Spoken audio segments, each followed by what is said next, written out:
All right, all right. Thank you all for being here. We're going to get started in a few minutes as folks come in. If you signed up in advance being earlier than today, there is a name tag waiting for you on the table outside. So grab your name tag, and we're going to go ahead and get started shortly. Thank you all for being here.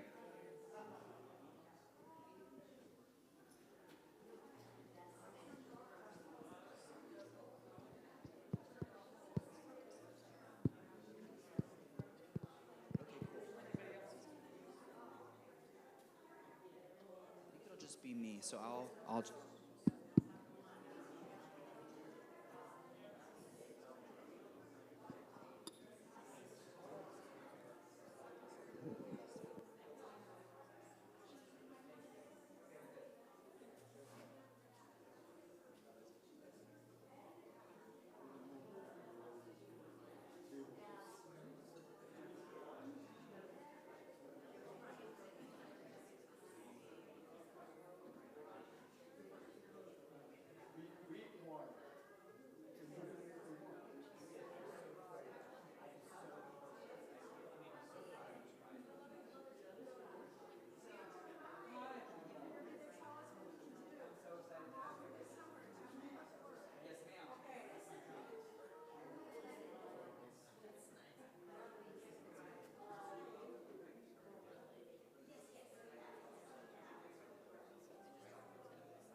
All right, all right, all right.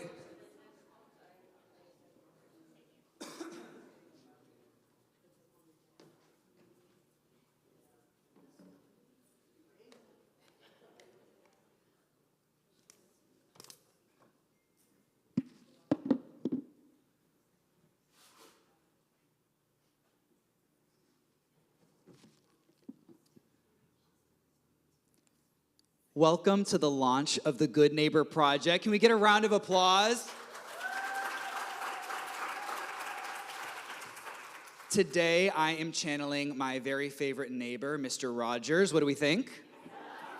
What do we think? What do we think?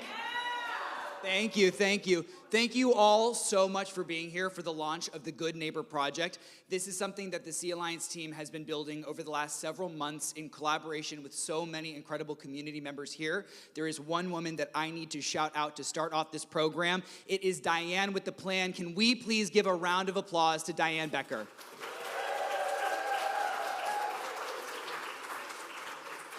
Mwah. Diane is an incredible, incredible community organizer with Sea Alliance who, over the last 2 years, I have had the opportunity to get to know and get to work with more closely. At the beginning of the year, this year, Diane and I worked to establish her Individualized Action Plan, or IAP, in which she is going to focus on community-centered, neighborhood-level organizing. That effort and that collaboration has directly led us to this place today. So I am so excited to get you all started on a similar path. So however you want to tap into community, however you want to organize, and however you want to make a difference, you're empowered to do so. If that sounds good, can I get a hey ya? Hey ya. If that sounds great, can I get a hey ya? Hey ya. All right, let's get started. Go ahead and take us to our next slide. So, welcome to the Neighborhood Project. This is a neighborhood-based civic leadership program from Sea Alliance. Today, we are asking ourselves one question. What would it look like if we all became more reliable, more connected, and better neighbors to one another? Today, 78% of Americans do not know the name of their next door neighbor. Think about that. And about 80% of neighbors currently say that they do not feel they could ask their neighbors for help. That means that 4 out of every 5 Americans do not feel tethered to the people around them, do not feel embedded in their local community, and do not feel like if they need a cup of sugar, that someone is there to provide it. That feels like a reflection of the United States that we are all living in today, doesn't it? Yes. It feels like we're getting farther apart, doesn't it? Yes. Wait, does it? Yes. Amazing. Today, to keep this room alive, I'm going to need your energy as I give it back. Why? Well, I actually just got off of a plane from London last night at 1 a.m.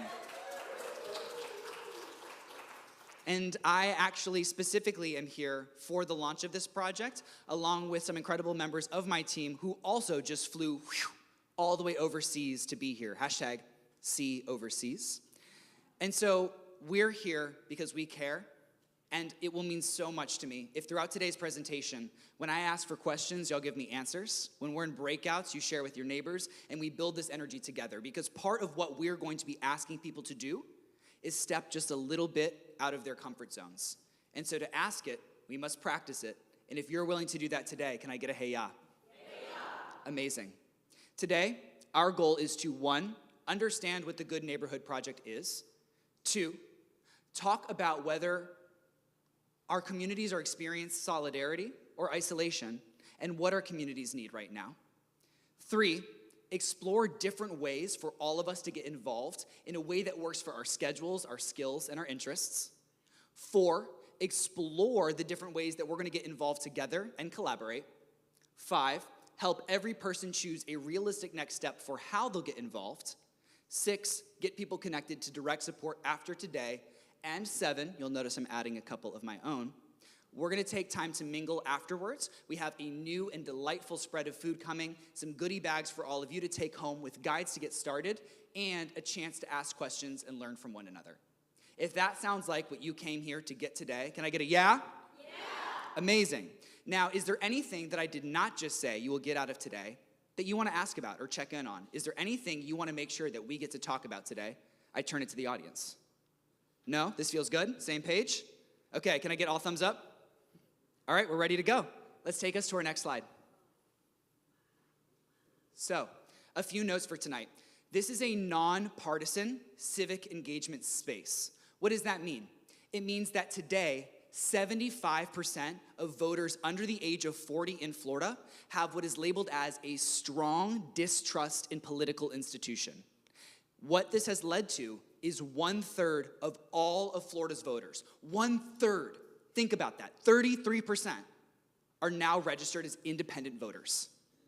We have the largest share of non-party affiliated voters out of any state in the country. That is a hugely important point to all the work that we're doing. And it's an opportunity. It's an opportunity because those are people whose votes can be won and whose minds can be changed. When I say votes that can be, you say won. Votes that can be? Won. And when I say minds that can be, you say changed. Minds that can be? Changed. Votes that can be? Won. Minds that can be? And so we are going to be incredibly clear about the fact that we are nonpartisan. Does that mean just absolutely anyone can get involved? Absolutely not. It does mean that we are not eliminating participation based on political party. We use what we call value alignment.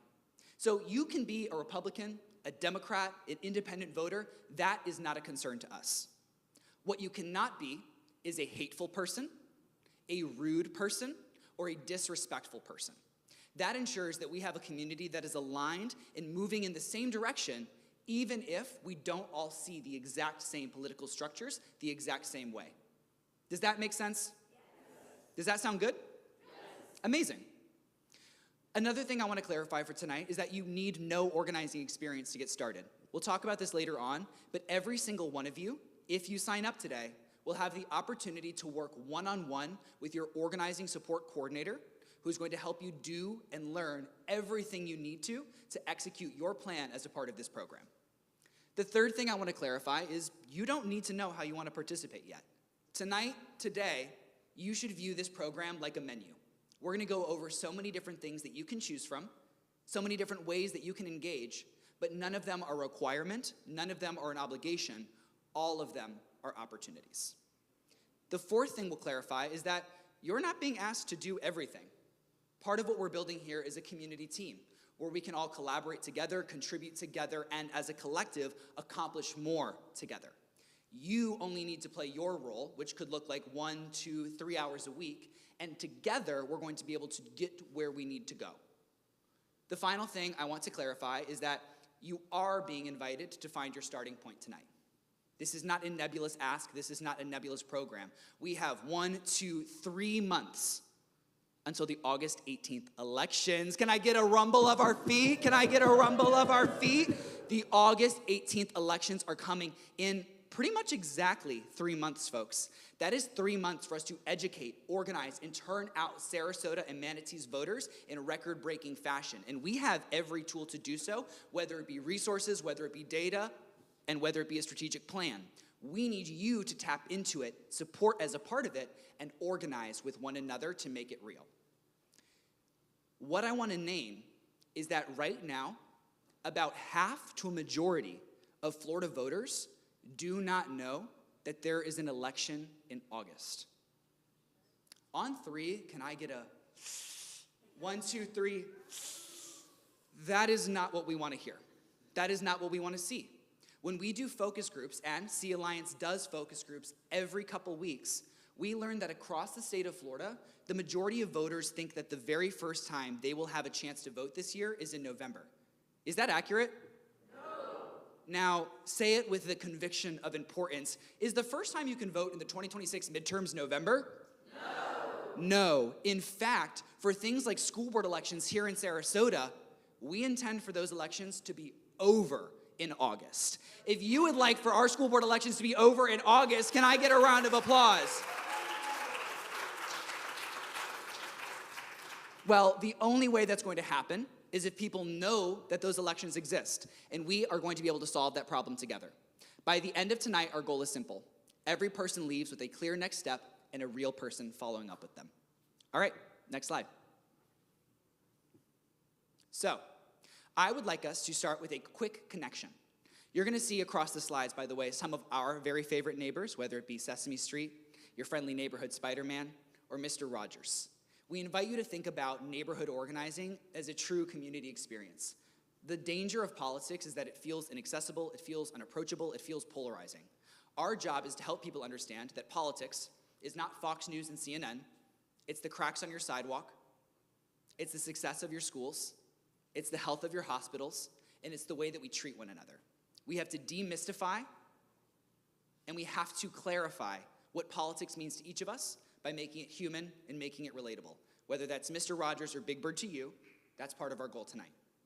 Please take 3 minutes and find someone that you have not spoken to and someone that you did not come with and share with them your name, where you're joining from, one thing you care about in community, and what made you decide to come tonight. So go ahead and start that now. We'll check in 3 minutes.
We're going to come back together in 1 minute, so go ahead and wrap up your conversations. We're going to come back together in 1 minute.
All right, beautiful people, let's go ahead and come back together. We're gonna have more opportunities to hear from one another and share with one another.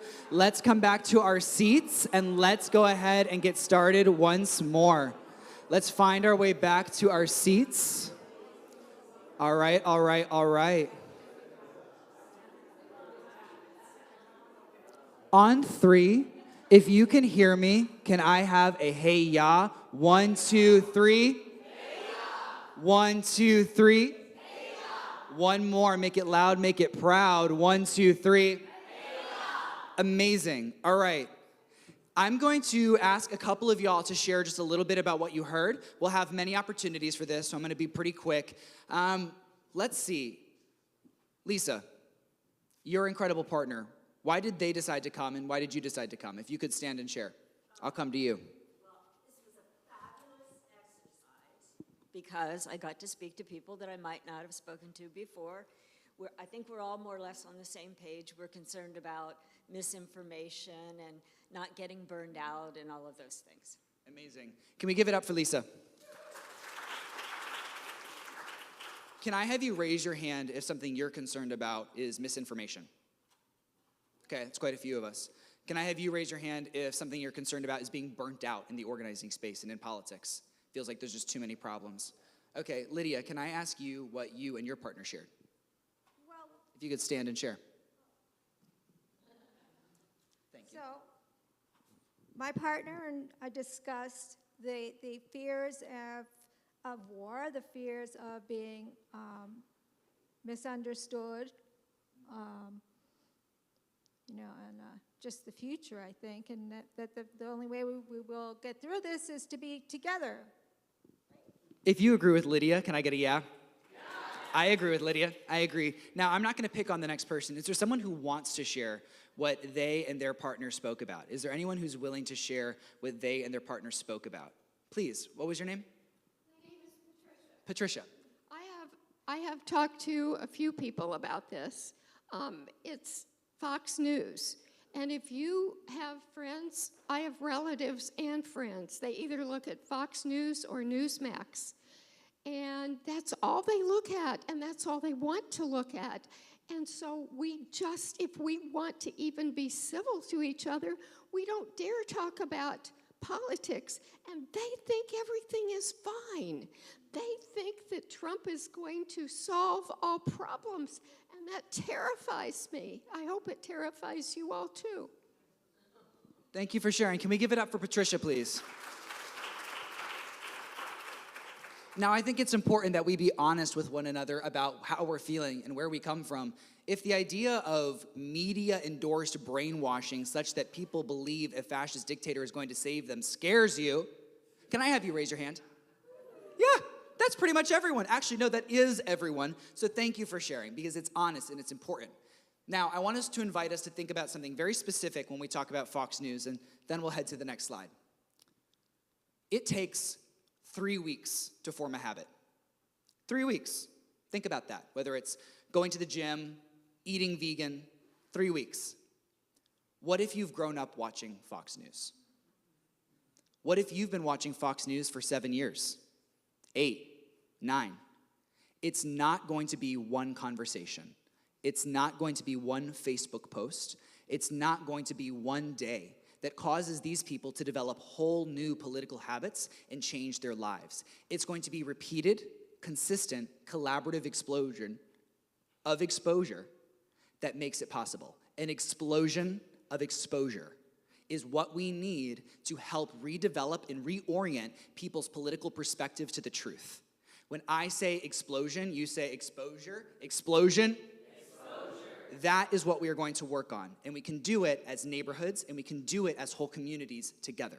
I want to plant that seed because we study this. We do polls and we do focus groups. One conversation, one protest, Patricia, it doesn't make the difference.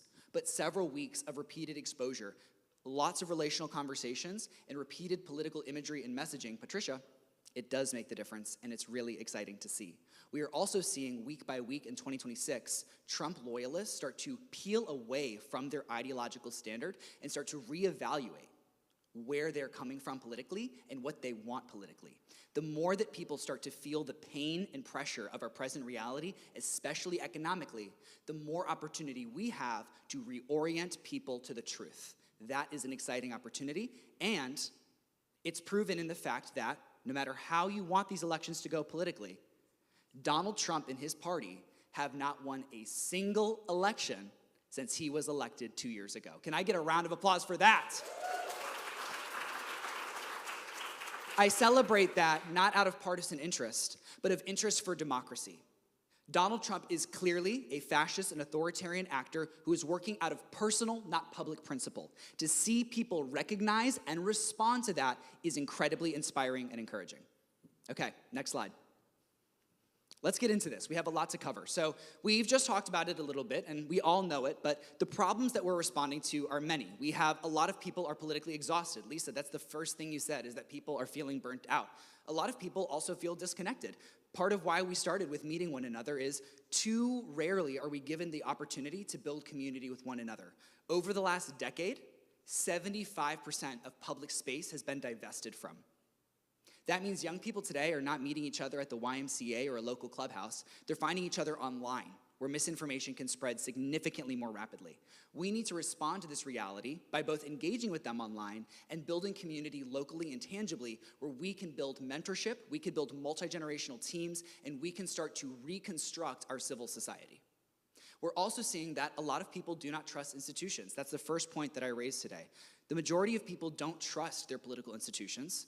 They don't trust greater institutions either. Young people today, more so than any other young generation, have what is measured and described as a great distrust in greater institution. That means that young people today are less likely to trust their church, their political party, and even big corporations. My favorite way to make this real for people is to talk about the trend of thrifting. A decade ago, what we saw in youth culture was an orientation towards brand. People really wanted to be aligned and recognized with a brand. Imagine a big Nike swoop across your chest. Today, it's not the same. People aren't proud to give their money to corporations. They don't want to be branded and recognized. We're actually buying more secondhand than any generation before us. And that is a real tangible way for us to process that when it comes to institution, when it comes to supporting a greater institution, that trust has been broken. So what does that mean? It means that instead of trying to find some national champion who's going to rally everyone across the country, what we need to do is build trust locally, which builds participation nationally. The last thing we need to talk about is that a lot of people don't know where to begin. It's not easy to be invited into the movement. In fact, you shouldn't need to be invited at all. But oftentimes, call to action are vague and confusing. You'll see a post after a protest, and it'll be like, join an organization near you. What organization? Volunteer for a cause you care about. How? Sign a petition. What petition? What do petitions do? What are you actually asking me to do? It can be really challenging, really confusing, and really difficult for people to try and engage with the politic around them because there's not a clear onboarding process into the greater civil movement. There's not a clear pathway into the work, and tonight we're going to change that together. Because people not being involved is not a sign of apathy. It means that participation has become too isolated, too confusing, and too inaccessible. The Good Neighbor Project is our answer to that problem. Let's take it to the next slide.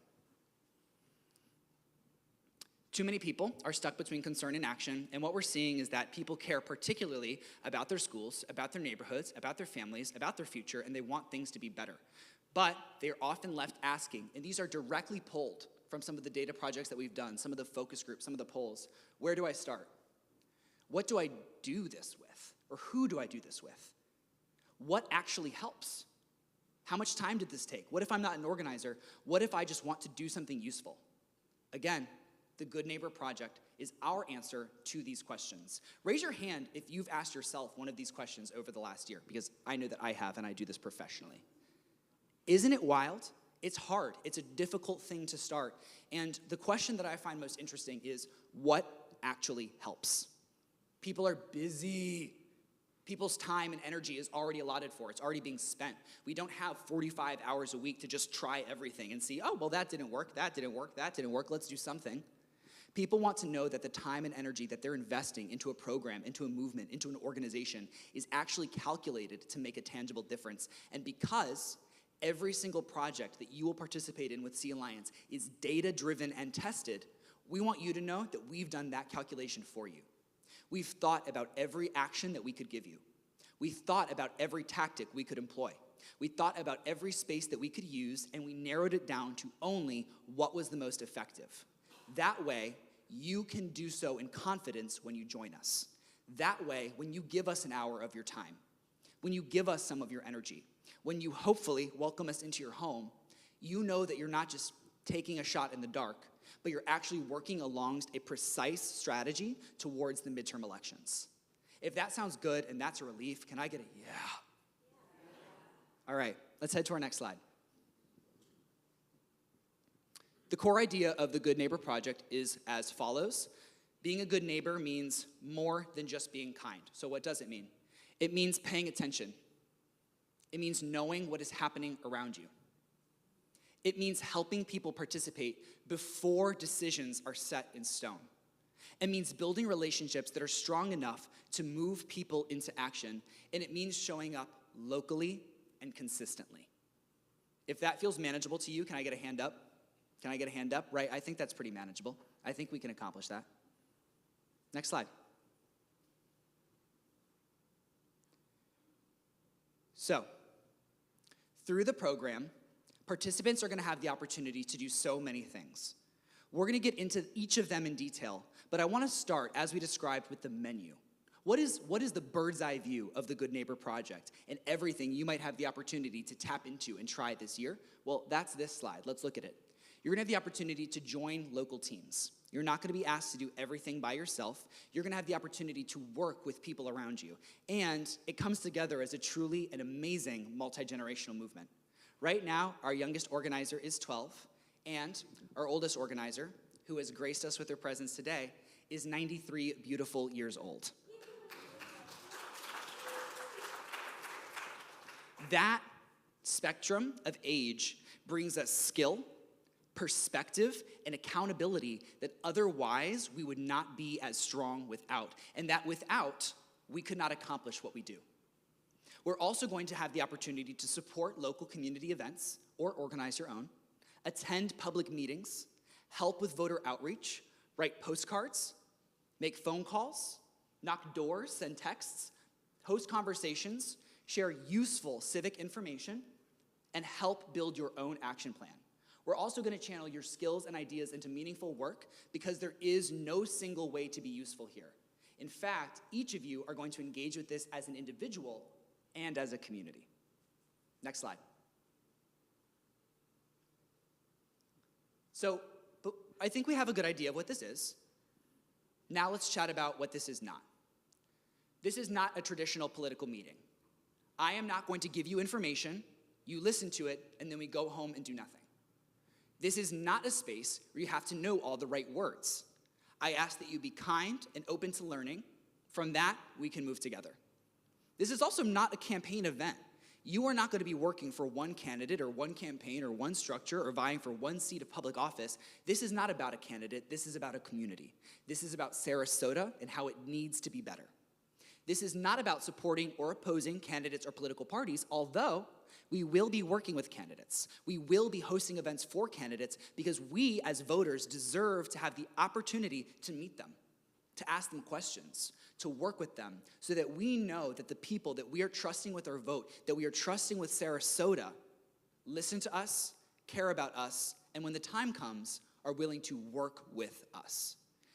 This is not about forcing everyone into the same role. I do not have some secret ask I'm going to give you. I want to listen to you. If you're not someone who's excited to knock a door, I'm not going to ask you to do that. If you're not someone who works well in groups, I'm not going to ask you to do that. I want to hear from you. What works for you? How do you like to work? And how can we work together? Because if we do that, if we can have that respect for one another, if we can build that relationship together, then this can become sustainable. If I'm asking you to all do the same copy-paste action every day, every week, it's not going to be textured. It's not going to respond to the moment appropriately or accurately or authentically. And that's how we can change this together. And also, I'm not going to ask you for more than you can give. Sea Alliance will never send you more than one newsletter email a week, and I'm never going to push you outside of your energy zone. I am going to push you outside of your comfort zone. If that feels fair, can I get a thumbs up? Okay, great. This is about helping people move from concern to participation. If you care about your community and you want to learn how to do something about it, you're in the right place. Let's head to our next slide.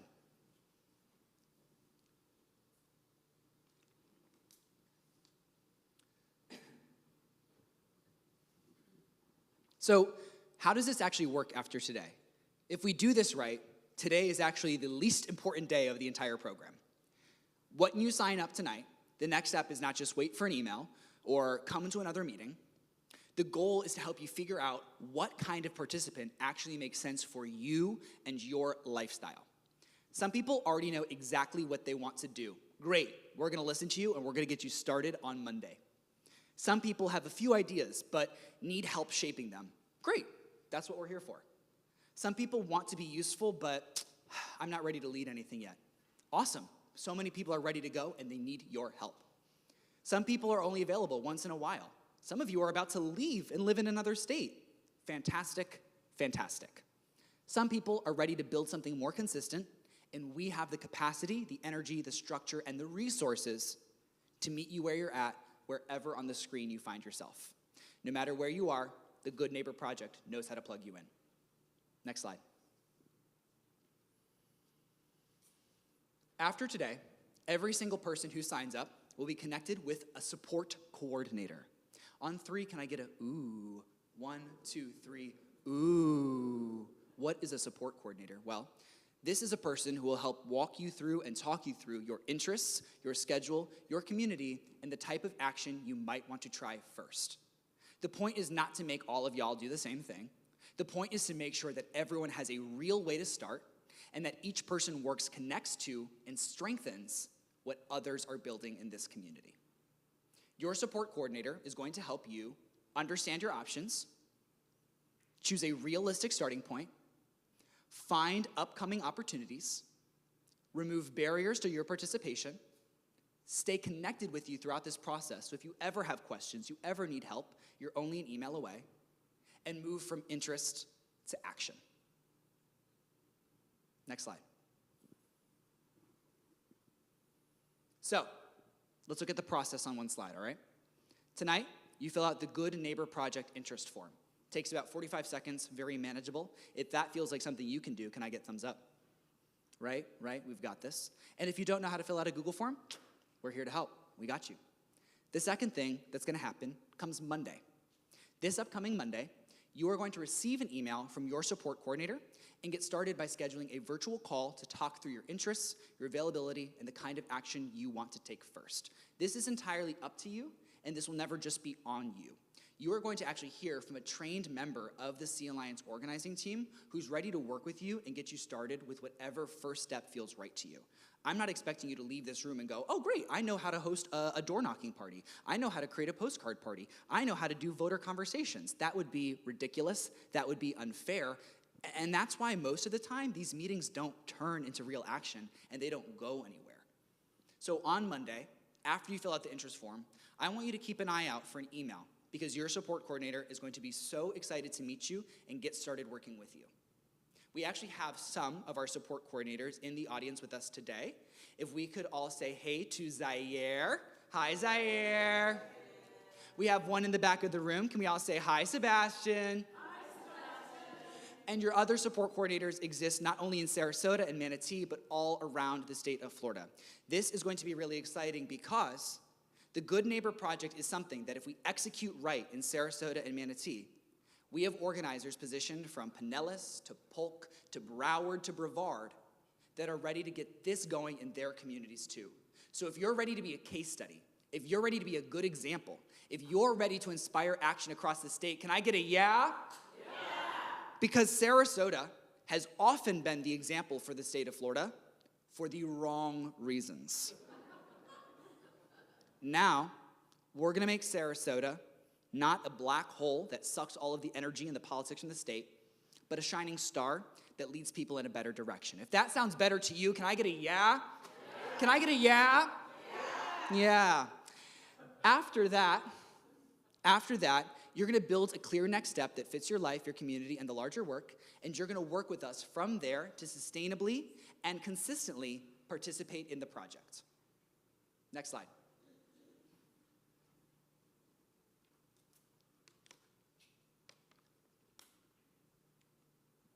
So, I know I've mentioned this a lot, and I want to provide some clarity as to what this actually is.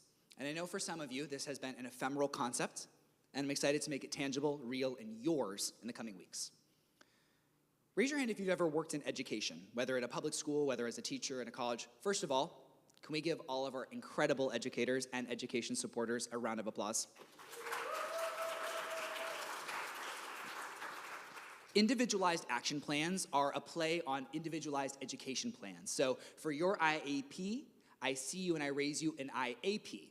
An individualized action plan is a personal pathway into the work. It is built around interests, availability, skills, comfort level, location, and goals. This is a sustainable way that allows Sea Alliance to organize with such a range and diverse group of people. The way that a 13-year-old organizes with us is not the same way a 93-year-old organizes with us. Someone with a master's degree is going to be organizing with us differently than someone with a high school diploma. Someone who's organized for 5 years is going to be organizing with us differently than someone who started yesterday. But through individualized action plans, we're all able to tap in a way that is supportive to us and supportive to the work. If we were all expected to do the same thing, then what is this? The plan is built around the kind of action you want to take, whether that means supporting or leading, whether that's remote or in person, and whether that's 5+ hours a week or less than. Next slide.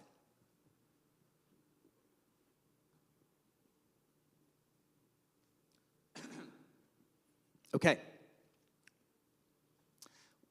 The 11-hour flight from London to Sarasota has dried out every single drop of moisture in my flesh. So I'm going to continue to drink water, and then, Nicole, can I bully you to get me a second bottle of water, please? Thank you so much. I'm about to be so hydrated, y'all.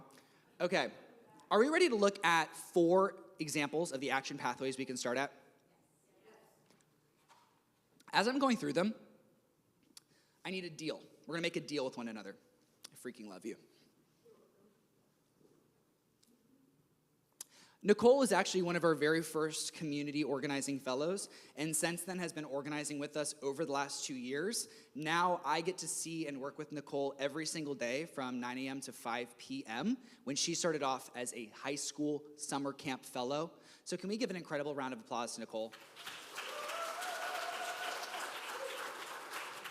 If you're someone who's a part of the Sea Alliance community, you are also blessed by Nicole, whether you realize it or not, as she is the lead coordinator for our current event drop every single day.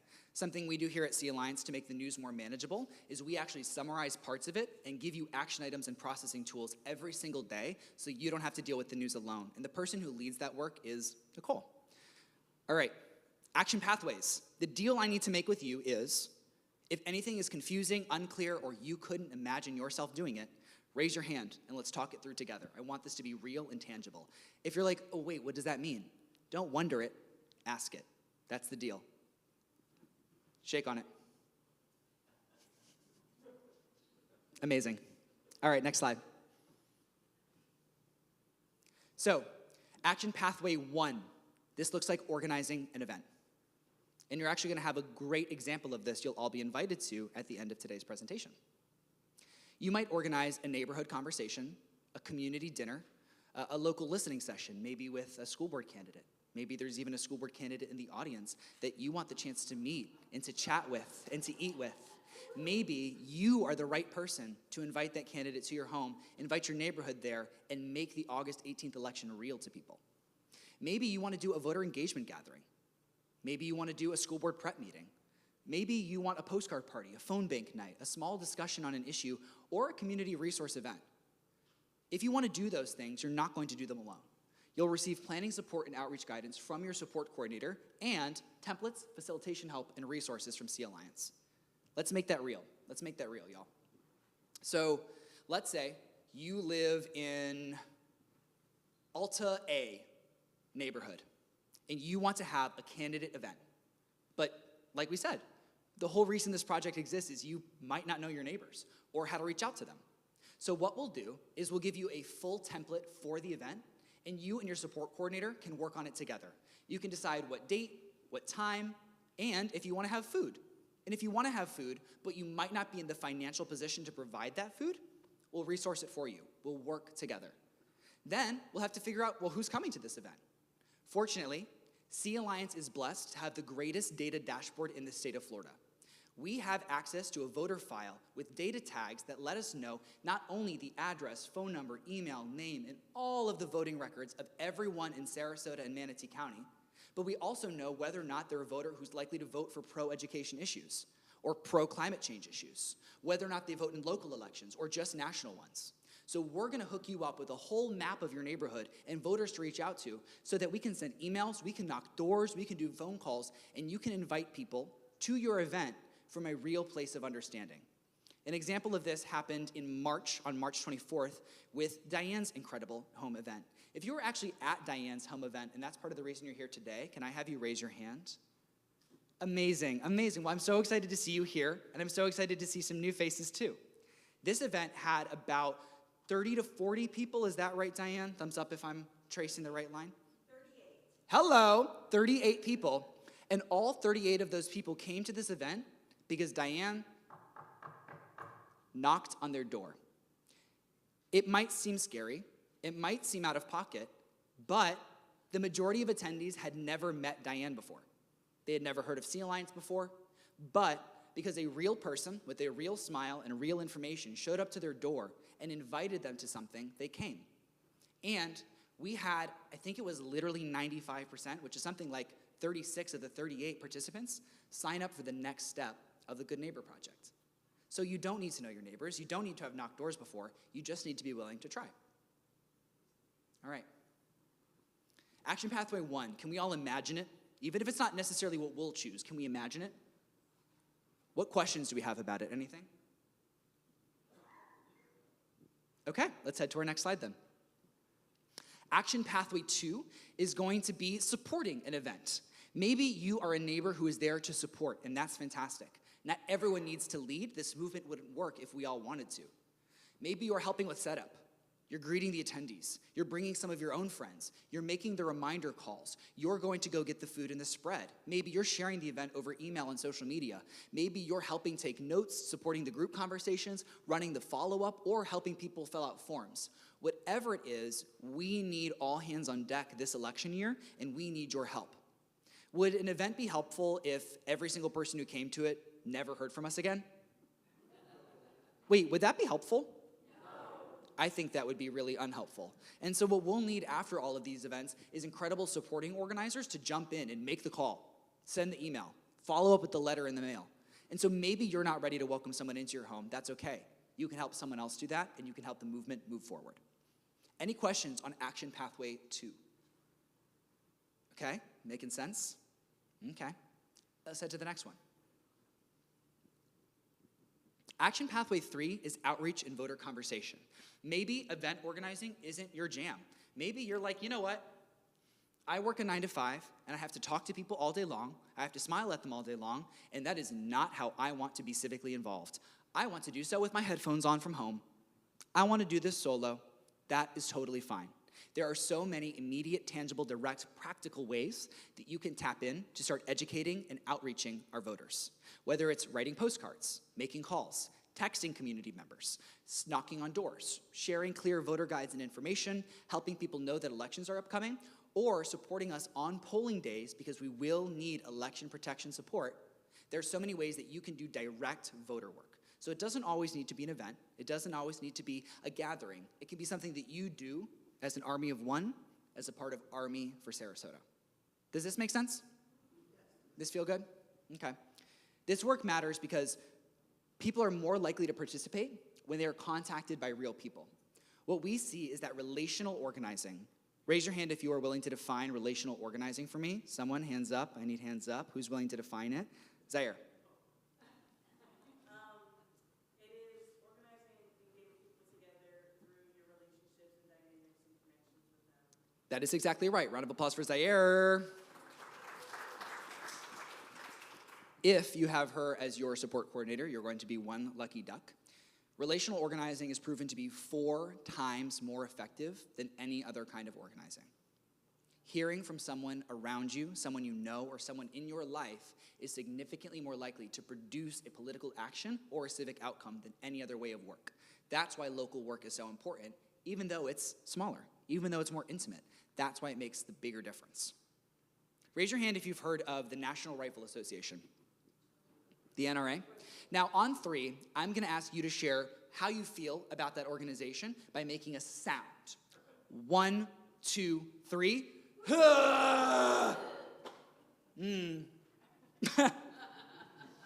Now, the NRA is known as the strongest community organizing body, not only in the United States of America, but on planet Earth.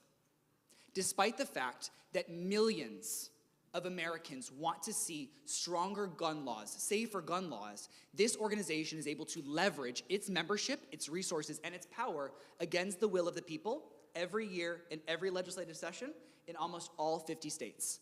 How? How?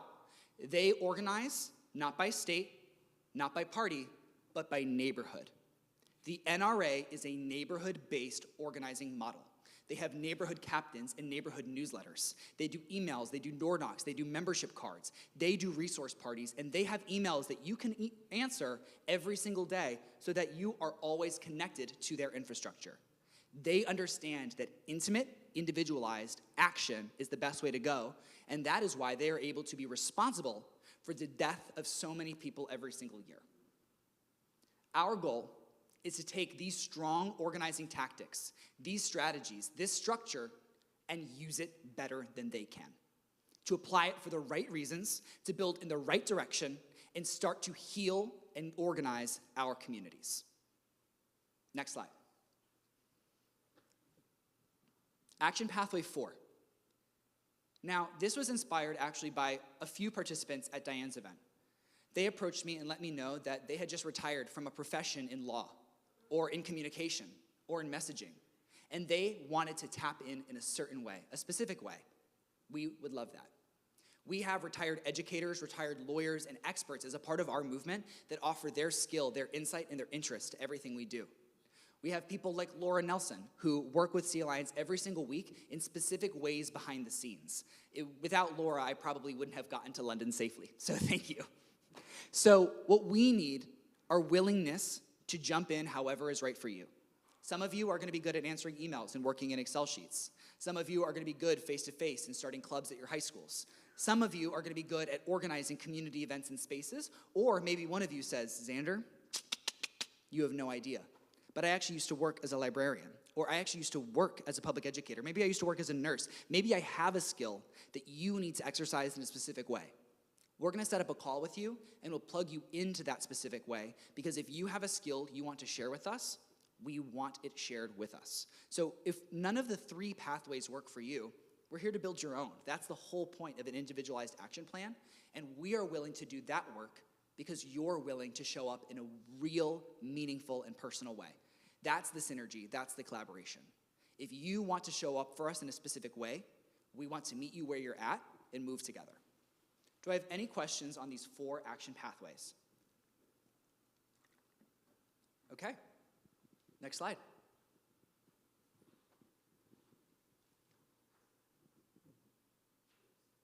Okay, so here I want to clarify. You do not have to choose your own role today, right? You don't need to choose your own role today. What I want you to think about is, what are you interested in? Out of a lot of the things we just covered, what is curious to you? What might be real to you? What are you willing to try first? How much time can you realistically give? Would you rather lead, support, attend, or explore? And who can help figure this out? You can start small and grow from there. The biggest thing that we need to do this year is voter contact and education. The majority of Floridians are not prepared to vote in the midterm elections, and this election cycle is the most viable election cycle for political differentiation that Florida has seen in over a decade. What do I mean by that? I mean changing the way people think and vote in the state of Florida has not been more possible in my lifetime compared to this August and November. That is an opportunity I am not willing to miss. Are you willing to miss that opportunity? No. With conviction, are you willing to miss that opportunity? No. No, we can't afford to. So what we need to do is start simple. We need to make sure people know what the elections are, what can be voted on in them, and how they can take action. That happens through direct voter contact, which looks like knocking doors, ringing phones, sending postcards, and sending texts. Now, I know that in today's world, political conversation via door knocking and phone call isn't always the most exciting. It is still the most effective. So what we do is we work to make it more fun. Maybe we'll do a phone banking party with a competition. Maybe we'll do a wine and cheese night, and then we'll have postcards too. Maybe we'll door knock as a fun community team, and then we'll end with a barbecue party at a park. Whatever feels approachable, whatever feels exciting, whatever feels warm to you will feel approachable, exciting, warm to someone else. So we'll figure that out together. We'll make it happen. But we've done the data testing, we've done the data exploration, and phones, doors, and texts are still the most important tactics for the 2026 elections. That's not all we'll do. We'll organize events, we'll do so many things, but reaching out to voters as voters is still the most important thing. When we look to a lot of the extremist organizing bases that are mobilizing support for 2026, these are the direct tactics that you're using. Raise your hand if you've received some random political text this year already. Hands up if you have. Okay? We do not send texts in that way because for most of them, they're sent from Washington, D.C. It's very clearly national. It's very clearly a mass text, and you're like, whatever. Sea Alliance has one of the best response rates for our texting campaigns in the state of Florida because we do it by district, and we do it locally. You're never getting a copy-paste text. The people in Sarasota are not getting the same text as the people in Orlando or the people in Miami. We actually have phone numbers specific to every single area code that we organize in. So if you're getting a text in Sarasota, it's coming from a 941 number, and it's being responded to by an organizing team led by someone in Sarasota. So not only do you get a text, but you have the opportunity to have a conversation, get a response, get a link, get information. And as a result, I have something very exciting to share. From our texting campaign this year already, not only have we reached over 4.5 million Floridians, but we've had over 546 sign up for their very first volunteer shifts with Sea Alliance.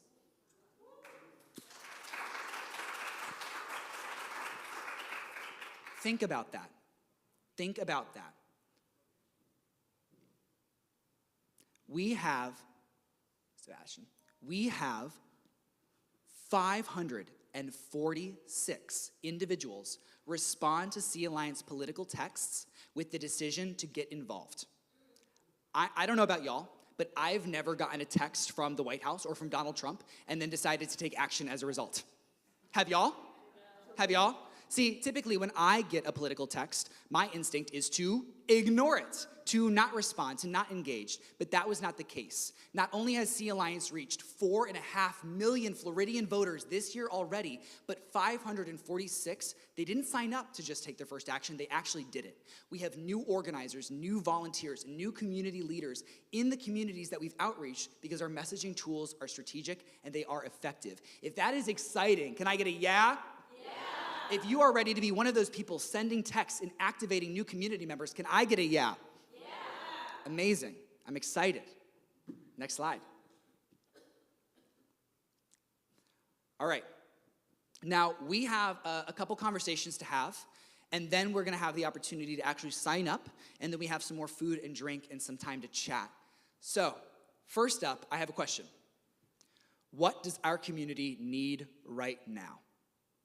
What does our community need right now? I want us to think about that, and then we're going to split out into breakouts, and then we're going to come together and share.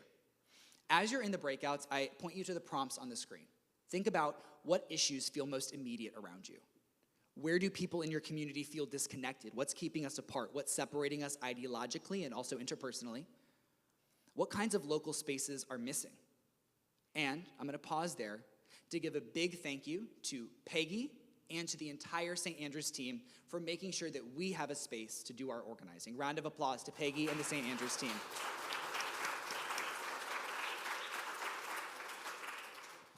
I also want to hear you talk about what makes participation feel heard, and where do you see people wanting to help but not knowing how, okay? We're going to stew on this in our breakouts. I am about to organize us into breakouts, second grade teacher style. So when I point at you, please remember your number, and please head to the space as a result. Are we ready? Everyone give eye contact to me, because I'm going to have to do this. We're going to do 5 breakouts. 1. Is everybody looking at me? Okay, everyone go hands up. And then once I've given you your number, go hand down so we can see each other and I know that you know. Okay, hands up, everybody. 1, 2, 3. Is that your 4? Jory, 5. Okay, great. I'm going to have to come around. So this row is done.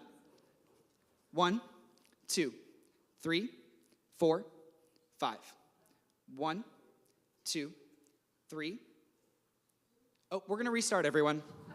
I love y'all so much. Okay, everybody hands up, and then I'm going to make eye contact with you.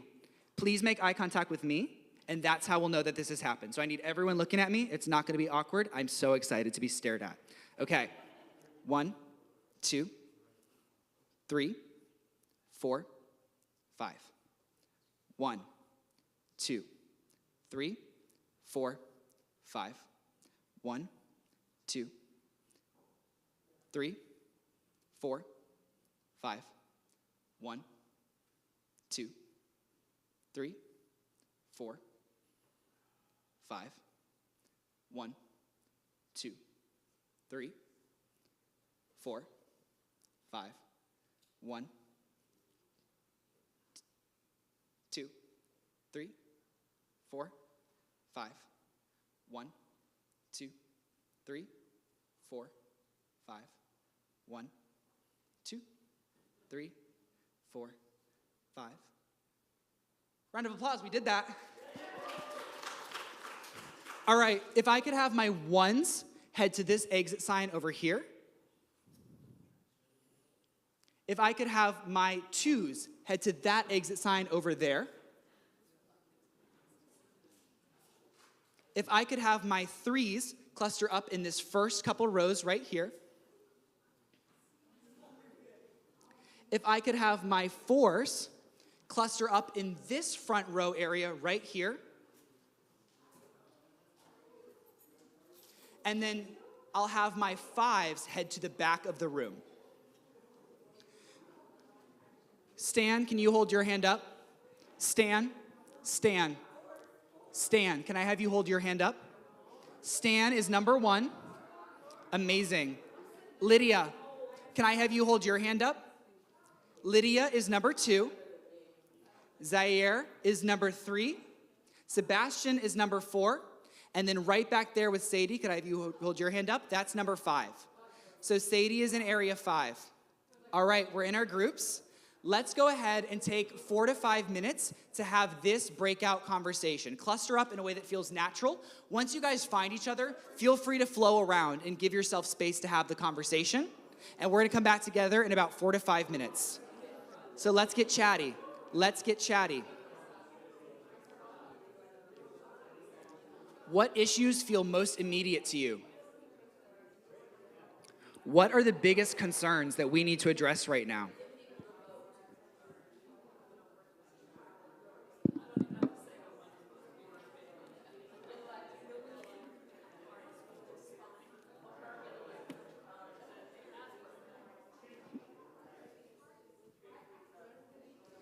Group two back there, I'm gonna have you guys merge with group 4. If we could have group 2, Jory's group merge, yeah, perfect. If you guys could merge with group 4, that'll be great.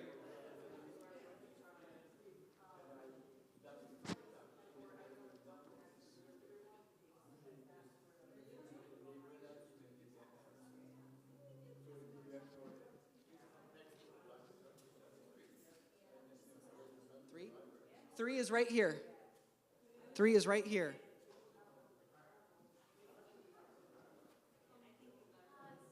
At this point, go ahead and join any conversation group if you haven't found your number. It's totally fine. Just grab whichever group is closest.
All right, everybody, we're going to come back together. If I could bring everyone back to the main pews. Group 1, 2, 3, 4. Let's all come back together. Let's come back together. There's so much to share. If you hear my voice, please start moving towards it. We're going to have one more breakout opportunity, but only if we come back together now. Let's head back to the main room. Let's all come back together. Thank you, thank you, thank you. All right, let's all come back together in the main room. We are going to share some of what we just discussed. I'm so excited to hear what you shared at your breakouts. All right, let's all come back to the main room. Let's all head back together. Let's all come back together. Amazing. Let's all find our way back together. Mona, Stan, if I could have us come back together. If I could have us all come back together. My beautiful people. Amazing. We're going to go ahead and get started. All right. Thank you all so much.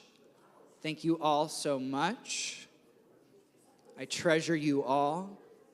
Let's all head up to the front few pews if we can. Let's all come back together if we are able to. If we could all move more towards the top few pews. Diane, if I could have us all move towards the front few pews, that'd be amazing. All right. Let's all move up a little bit. Let's prepare to have a conversation. Thank you all, thank you all, thank you all. All right. Let's all start moving up towards the front of the pews. If you can hear me in the back, but you're not looking at me, Mr. Becker, if you guys can hear me in the back, but you're not moving up, I would really appreciate. Mwah. All right. Let's have us all move up to the first few pews. And then Seb, I think one person has to leave early if you want to show her the form.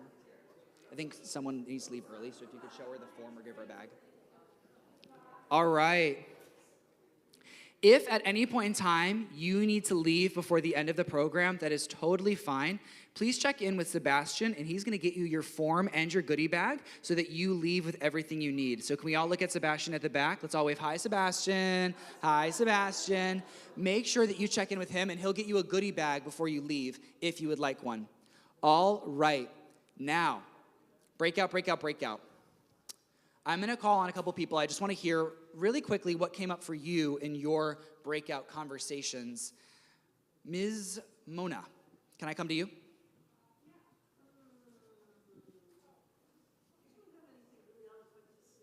Okay, no worries. All right, is there someone who is willing to speak? Again, this is all about coming outside of our comfort zones. Stan, thank you so much.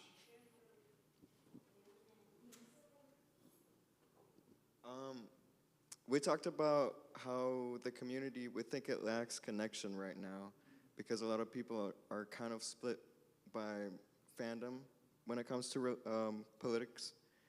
And I didn't really get to finish my thought at the end, but one thing I thought about is a way to change, like, we think some people almost have a blindfold on. They don't want to see the facts because they identify with the name of Republican or another party. And they don't want to, sorry about that, and they don't want to see the facts of what's happening. And one thing I thought about was how my parents used to be very conservative, and I had to have a lot of difficult conversations with them that I did not want to have. I had to argue with them a lot, and we had to come back at the end of the day and live together through the arguments. And I think building a connection and having difficult conversations is what's going to help us.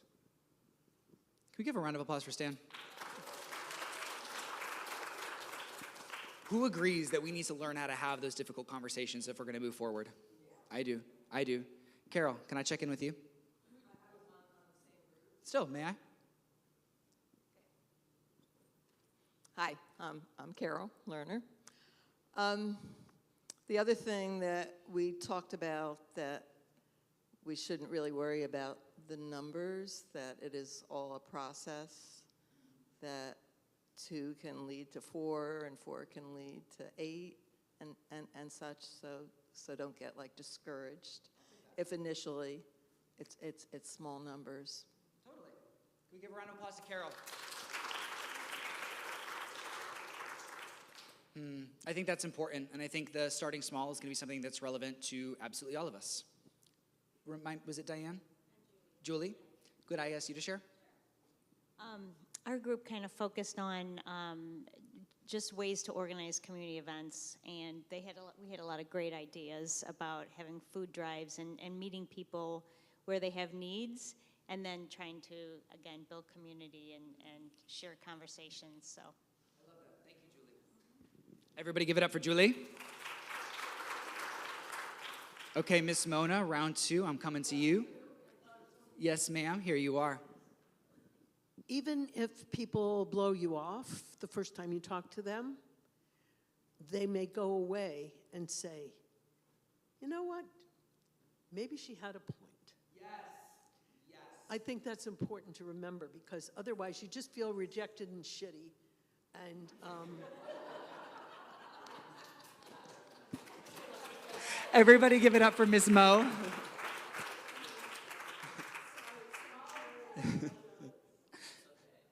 You are forgiven. I think that's so important. People are not always going to feel safe having a reckoning with you. People need to feel safe if they're going to unlearn and relearn. And so a lot of times it's not going to happen in your face. It's not going to happen in the moment. But they're going to take what you said and what they learned home with them. And as they're falling asleep, they're going to go, shit. Gas is more expensive. Damn it. He didn't lower grocery prices. Fuck, I should vote. And that matters. That matters. I say that because profanity, and I actually think it's very interesting that Mona and I just used it, is becoming an increasingly important part of the political language. How heartbreaking is that? But how important is that? When people associate the word politic, they actually now associate more violent, more aggressive, and more rhetorically unreasonable language with leadership, with politics, and most importantly, with the idea of power and strength. People feel political communication is most resonant and most rhetorically impactful when it is aggressive. So how do we cut through that, and how do we start to rebuild gentler communication where people can be honest and they can say the F word under their breath while also coming into it with love and joy? It's really important, and it's certainly a balance. Diane, can I come to you? To our room in the back. I'm coming. Hi. Well, initially we started talking about the importance of voter information. Sorry, my back is to some of you, so I feel bad about that. And that sort of led to having trust in the information that they're given. And in order to do that, you have to build relationships, and you have to build trust with each other. So we have to get together. We just have to constantly get together. And then it sort of morphed into, since I've already done it, how did you do it? What did you do? What was it like? So I just kind of led them through my whole process for door knocking, which, yes, can be scary, but can also be really amazing. Round of applause to Diane.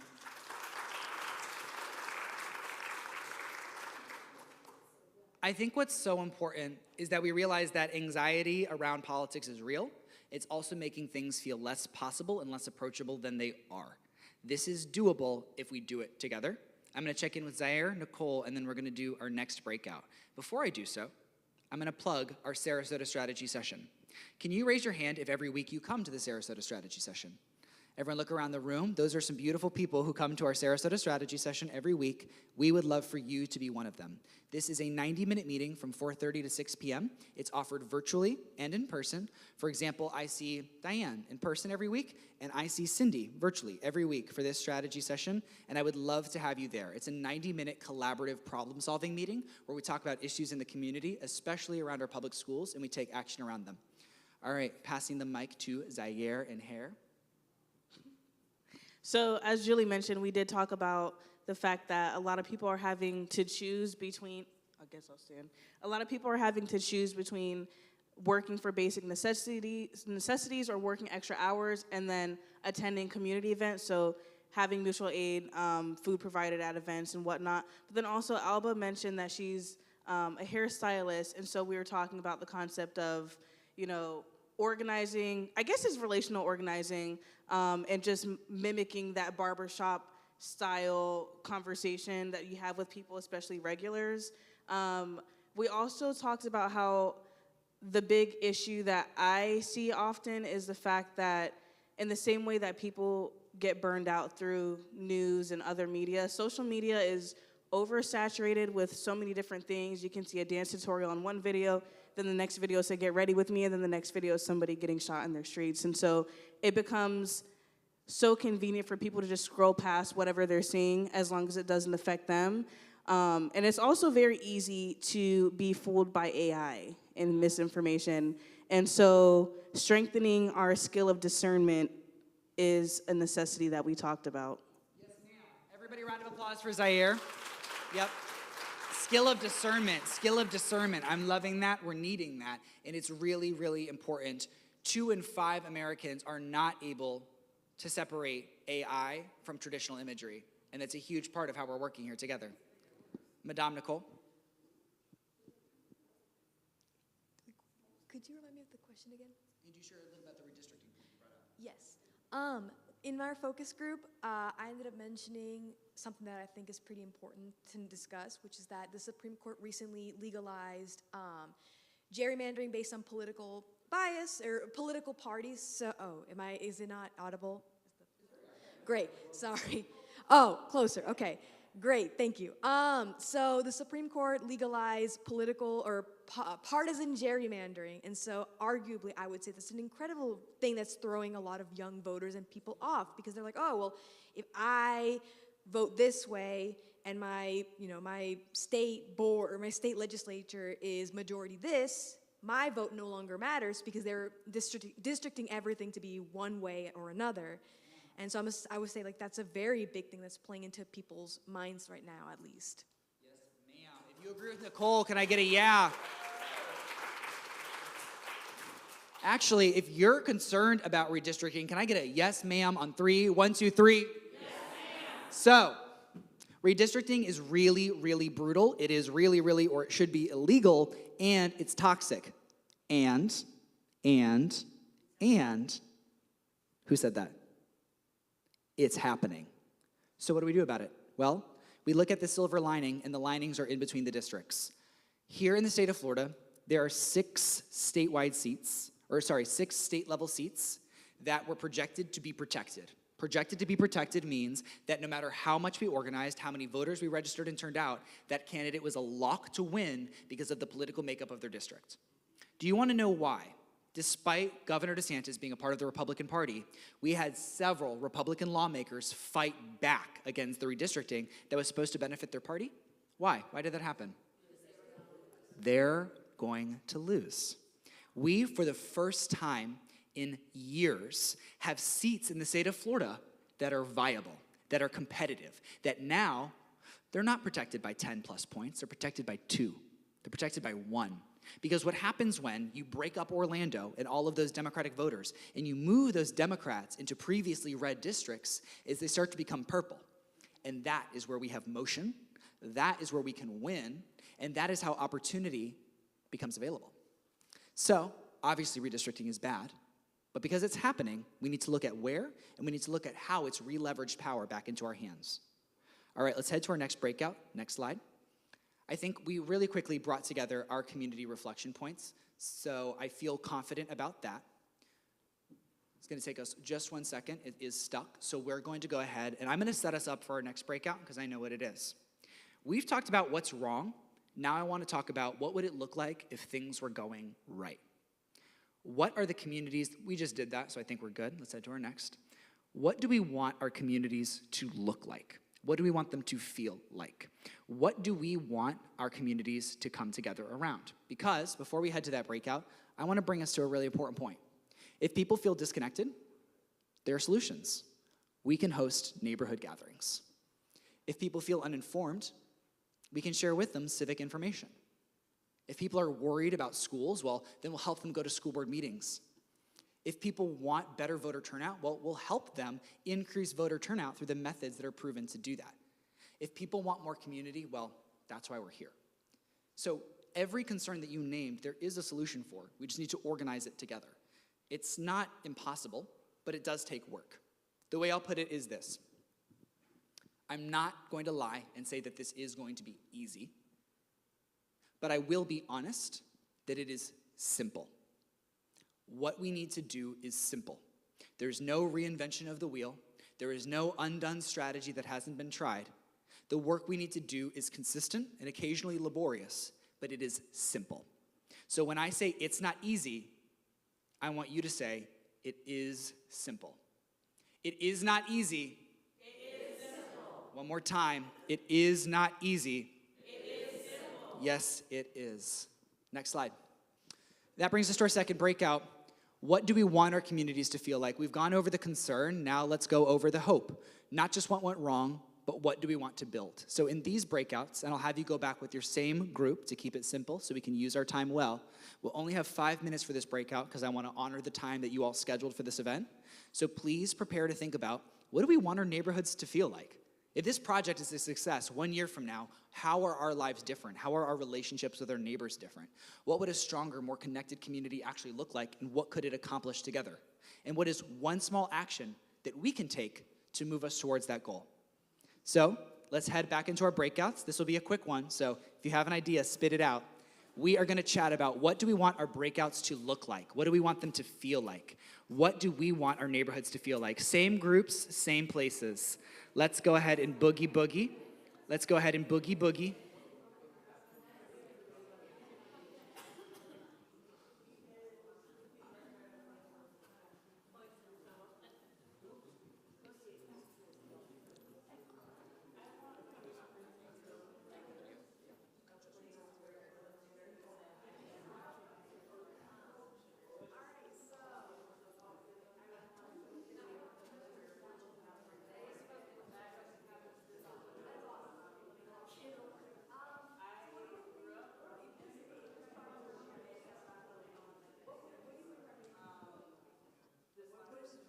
No worries. Okay, what do we want our neighborhoods to feel like? What do we want it to look like? What's a good thing? Connected? Okay, cohesive.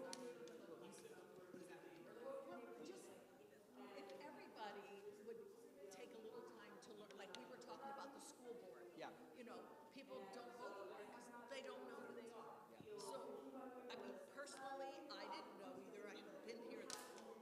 So I asked one of the girls at church, her daughter's a teacher. Okay. Who do you think would be good? But then there were a couple she gave that, yeah, I didn't like their, but you have to go in and do the research. Okay. And if we could get that information out to people. Got it.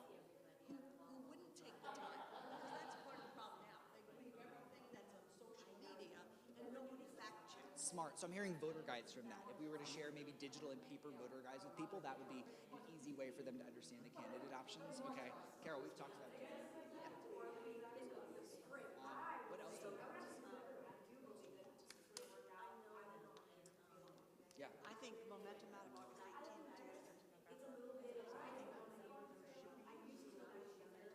You think? Okay. So it'll also be an opportunity for us to pivot, right? Like learn what worked, understand what didn't, and change those strategies for November. get ready for November. Exactly. I think that's important.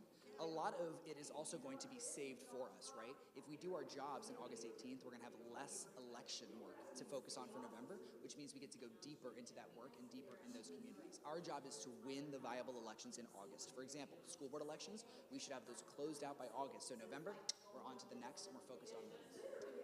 What feels like a good thing for our community?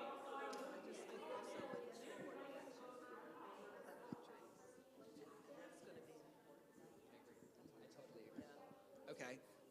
What else? What feels good? What feels like something our communities want? For example, what I know I want is I want there to be like regular joyful moments. I was in Lakewood Ranch growing up, and there was a block party and a First Friday in Main Street every week, and that's how I made my closest friends, and that's how I felt tethered to community. Not having that is a little bit sad for me. Hello.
Yeah, that makes sense. Okay.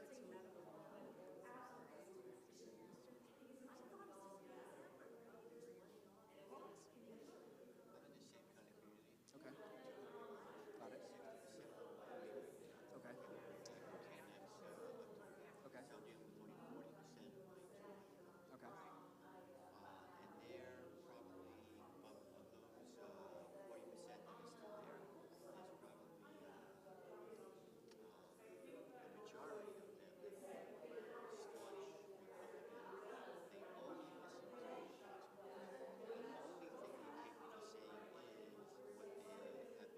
Got it.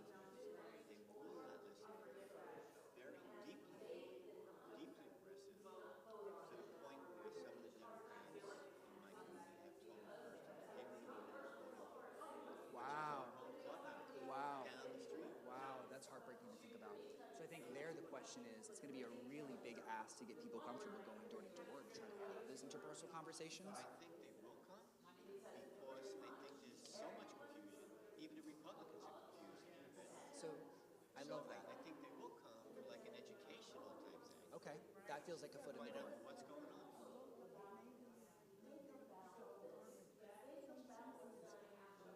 I like that. Something that wouldn't be covered on Fox News, something granular.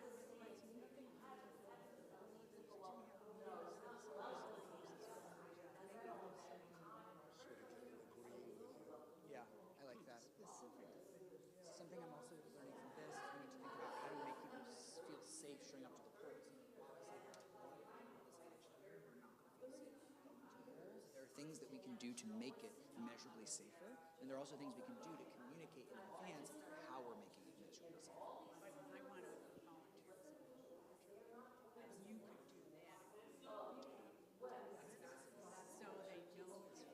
Remind me your name? Suzanne. Part of it is going to be people don't know what poll workers are or what they do. So part of it is we need to let them know, hey, it's okay to show up to your polling place because Suzanne is waiting for you. And Suzanne has the information on the candidates. We'll make sure your ballot isn't stolen, and we'll make sure that if you have someone coming after you, you're good to go. I like that. Okay, I'm taking that with me. I'm taking that with me.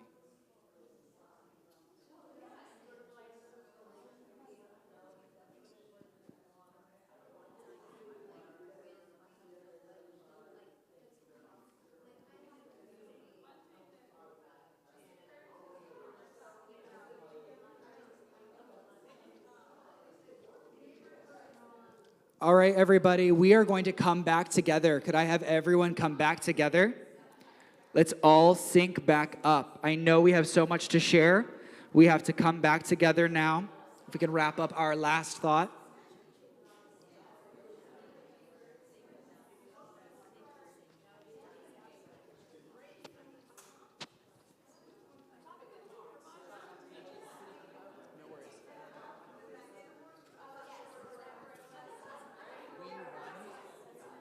Yes, you're going to get the report, and as soon as they release the video, I'm going to share it. But not only did your team win, they ranked speaker points, and I won out of all the speakers. Oh my God. Thank you. Thank you. I'm really good. Give you proud. And I'm going to tell you, there's a man I met named Julian who runs something called the Good Law Project, and he's willing to support us on the Good Neighbor Project.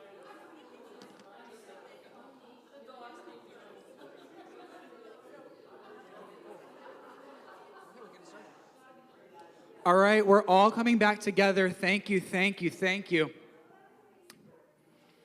All right, I want to hear from two people. I want to hear from two people that are excited to share what do our communities need and what do they need to feel like. Can I get hands up? I know it's a little bit of an ask, but just two hands up. Who's willing to share what they had discussed in their breakouts? So I want to invite us, let's keep our hands down for just 1 second. You're awesome. I want to remind us, we are going to be asking our neighbors, our friends, our family members, and strangers to do things that make them a little bit uncomfortable.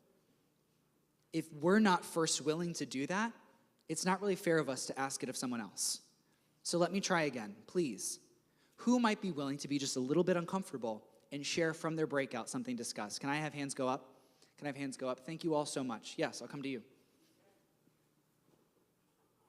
A gentleman mentioned that he was in a community where there are a lot of angry Republicans, and that the Democrats were actually afraid to go to the polling place, which was in his community, to vote.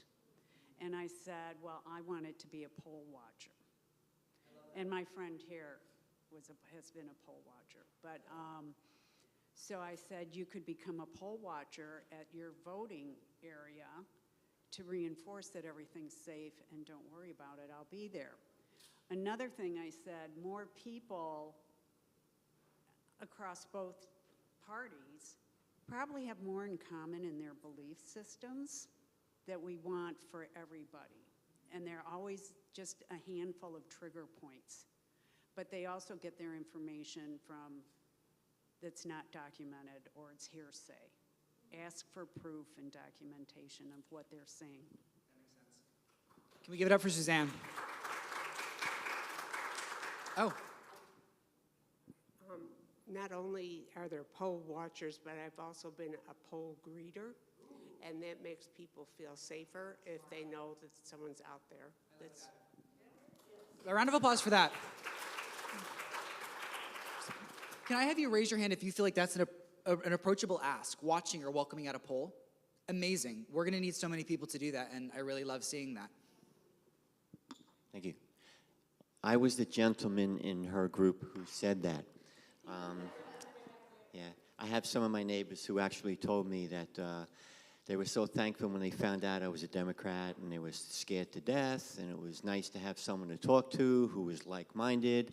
And I was so scared I didn't even want to go to the poll, which was right down the street, because we live in a mobile home park with 200 homes, and the county uses our clubhouse as its polling station, so it was right down the street, and they didn't even want to vote, unfortunately.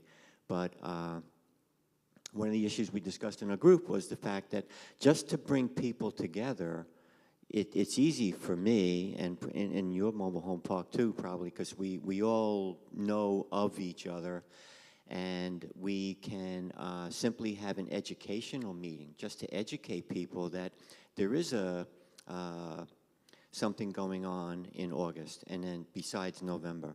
And why don't we even think of voting? What is the voting going to be about? And just to educate people, because there's a lot of people who don't even know that. The other thing is, a lovely lady in our group, I don't even know if she's here.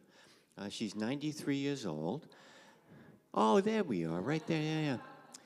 Said something wonderful, that it would be good if we knock on doors. Men sometimes scare people. I'm a really nice guy.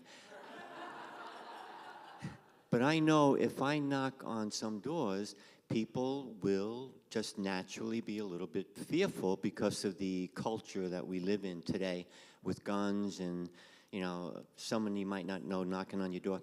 And she suggested that if a man wants to do that and go out and do some outreach, to have a woman with him as well. And I thought that was a fantastic idea from your experience, right, that you had said that? And something to think about, just to have an educational meeting. First of all, round of applause. That is so obvious now that it's said, and I think it's a very tangible and important thing to recognize because of the world that we're living in and the community that we're living in. And if we're not able to be honest with one another and have that awkward reflection of, well, they might not answer the door if I'm the face, that's so important. I'm going to pass the mic to Rhonda Bazzini, who is someone who inspires me deeply and I love very much.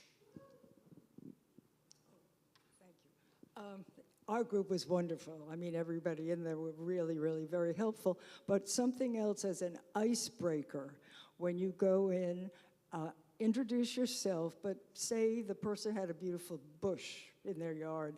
I've been admiring your bush for a long time. It's beautiful. So it's something complimentary to, and my group,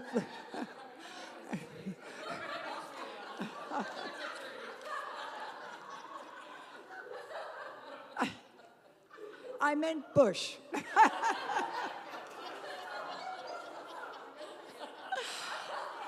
You know I'm X-rated. You've seen me in... Now I forgot the important part. That's okay.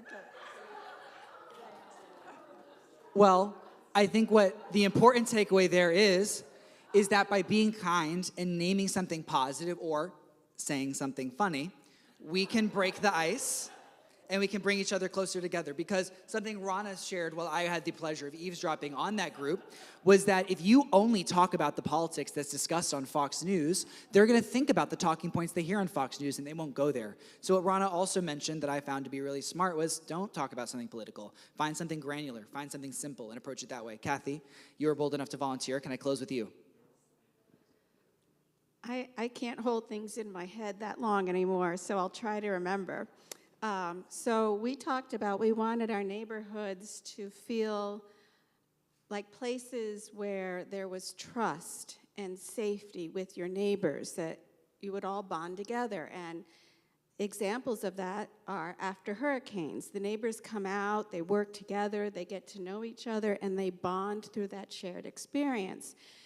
So one thing that I had thought of was, in my neighborhood, it seems like there are so many affinity groups popping up, especially related to like mahjong and games.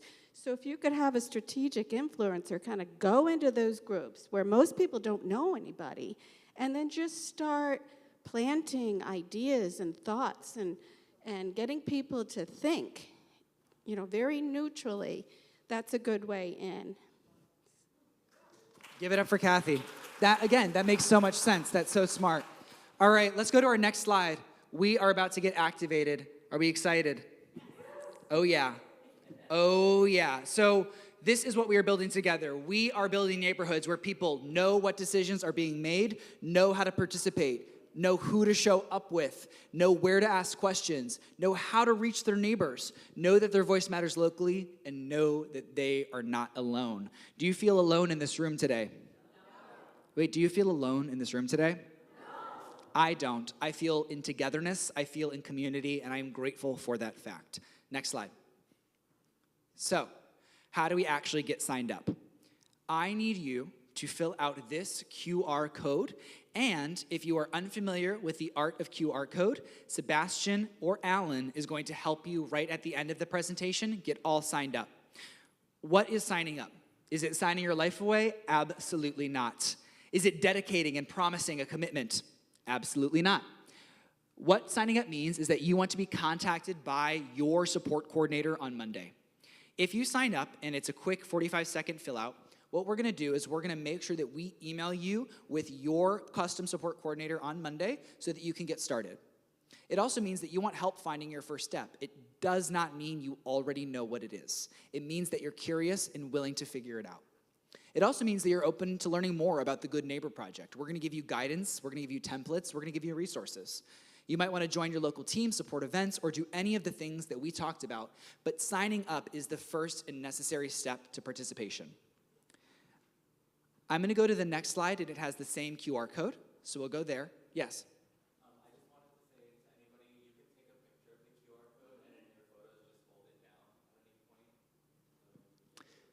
Can we give a round of applause to our digital expert?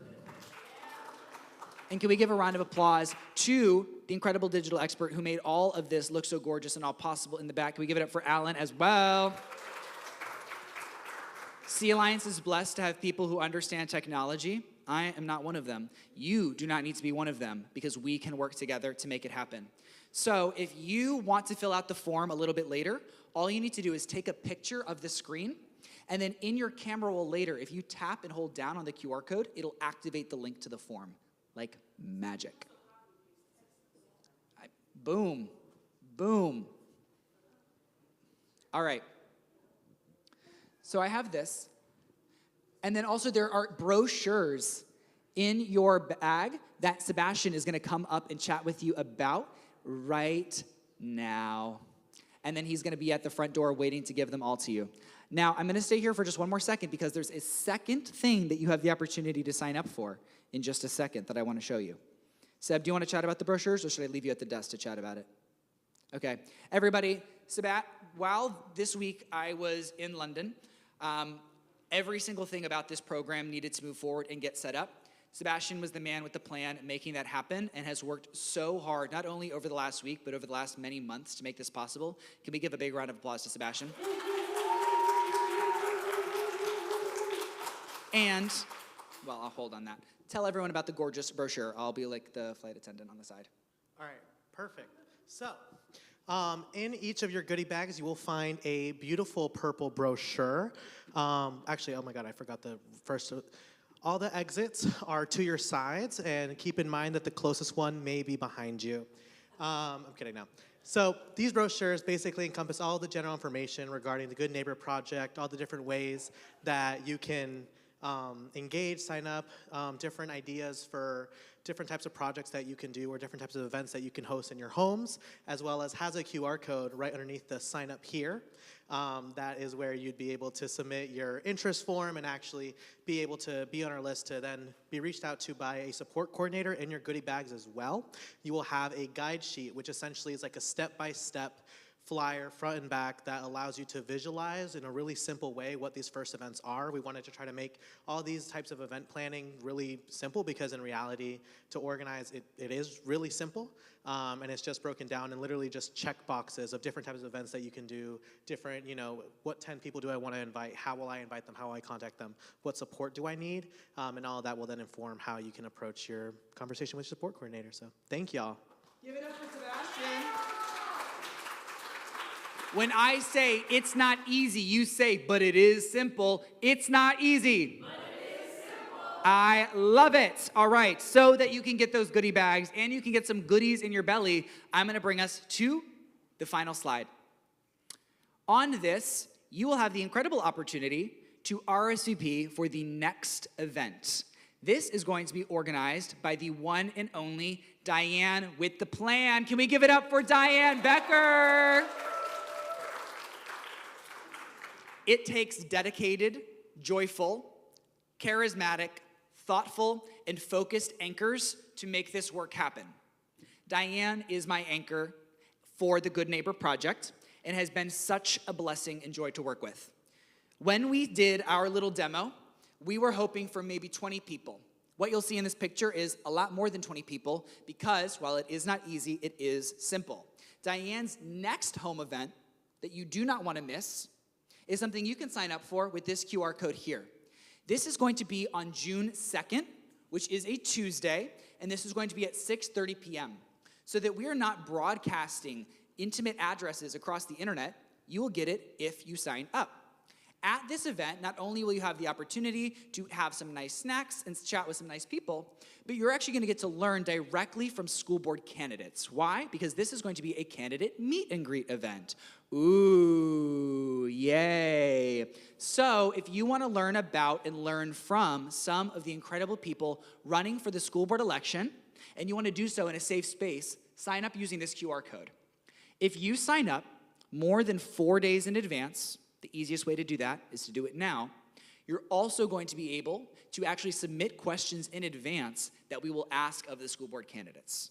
So if you have something you're worried about, curious about, excited about, want to learn about, and you want to make sure that a school board candidate shares that information with you, don't just hope that they will, know that they will by signing up in advance. So again, you do not have to fill out the Mobilize link now, which is just basic information so you can get the info. You can take a picture of the screen, save it for later, tap on the QR, and the sign up is yours.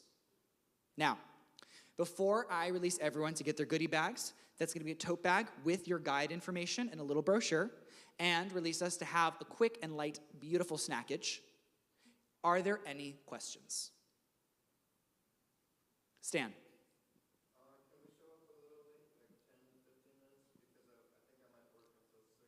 Absolutely. If you need to be 10 to 15 minutes late, that is totally understandable. Again, we don't all have to do everything, and we're not all perfect. We're going to show up together.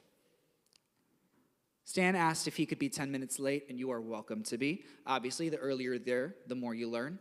But if you're coming from work, do not let being 10 to 20 minutes late, or even 30, stop you from being there. I promise you, our candidates want to see you. Yes?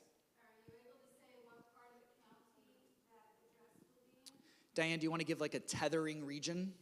It is between University and the Meadows. Between University and the Meadows. For our folks who are not super geographically oriented, it's not super far. Any other questions to close us out? Any others? None? Okay. Then I'm going to ask us all, without hitting the person in front of us, to extend a hand, and we are going to close out in Sea Alliance style. We are working towards a shared goal, and we are working together, which makes us, in one way or another, a team. The way we close every meeting, every action, is with a 3, 2, 1, go team. So, if you would so indulge me, we are going to do so together. With all hands in, it's go team on 3. 1, 2, 3, go team! Thank you all for joining us for the launch of the Good Neighbor Project. Woo! If you guys head out that exit door on your right, Sebastian is going to get you set up with your goodie bag, and then you're welcome to grab yourself a plate and snack it up and chat it up. We have the space for just a few more minutes, so if you are here to chat and snack, you are invited to do so. Thank you all so much for being here. Thank you for being our neighbors. I'm so excited.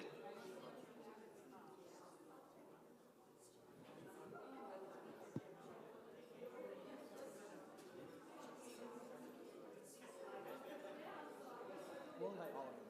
I don't expect all of them to come, and not everyone will be invited to everyone, but everyone.